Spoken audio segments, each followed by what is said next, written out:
Nous sommes sur le site de Terenez où vous voyez en parallèle le nouvel ouvrage qui a été construit et cet ancien ouvrage donc qui est aujourd'hui en phase de démolition. Démolition qui est bien avancée puisque nous sommes au niveau de la démolition du tablier.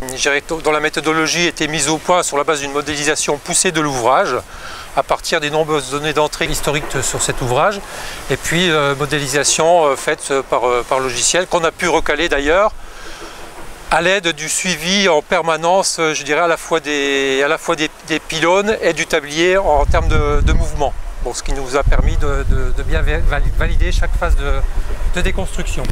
On est arrivé à démonter cet ouvrage parce qu'il est atteint de la maladie du béton, l'alcali-réaction. Donc les pylônes qui supportent l'ensemble de l'ouvrage sont malades du béton. Ça fait une vingtaine d'années que l'ouvrage est renforcé et suivi par rapport à cette maladie, et donc la décision a été prise en 1998 de construire un nouvel ouvrage à côté et de démonter cet ouvrage qui ne pouvait pas tenir dans le temps.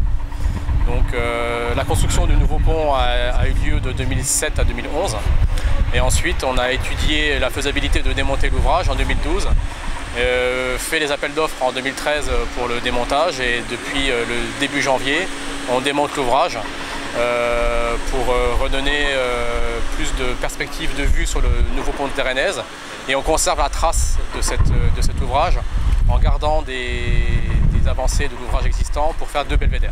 Vous allez pouvoir assister je dirais, à un découpage de travées métalliques qui se fait en parallèle et d'un côté et de l'autre, pas forcément de façon simultanée mais de façon alternative.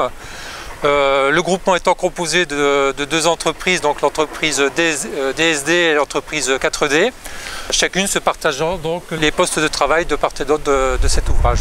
Les impératifs pour nous au niveau appel d'offres, c'était la contrainte pathologique, l'état pathologique de l'ouvrage, donc la contrainte des pylônes qui soient déformés le moins possible.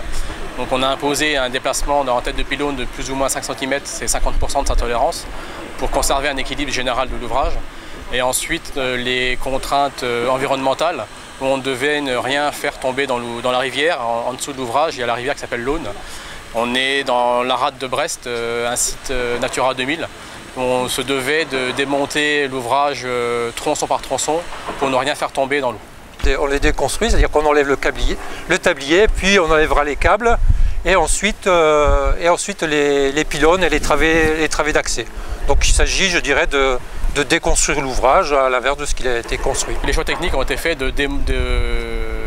d'enlever les matériaux et de les enlever du centre vers les rives, et de chaque rive après emmener les matériaux, les conditionner pour les emmener dans les filières de recyclage qui sont pour l'acier et la ferraille à Brest, pour tout ce qui est gravat dans une carrière à Teldruck à 5 km du chantier, et pour tout ce qui est déchets de chantier sur Quimper. L'objectif principal du démontage était de recycler au maximum les matériaux. On a imposé dans l'appel d'offres et avec un suivi des déchets de recyclage des matériaux entre 70 et 90% des matériaux du chantier. L'opération, c'est 1 an de travaux et la fin du chantier est prévue pour mi-décembre.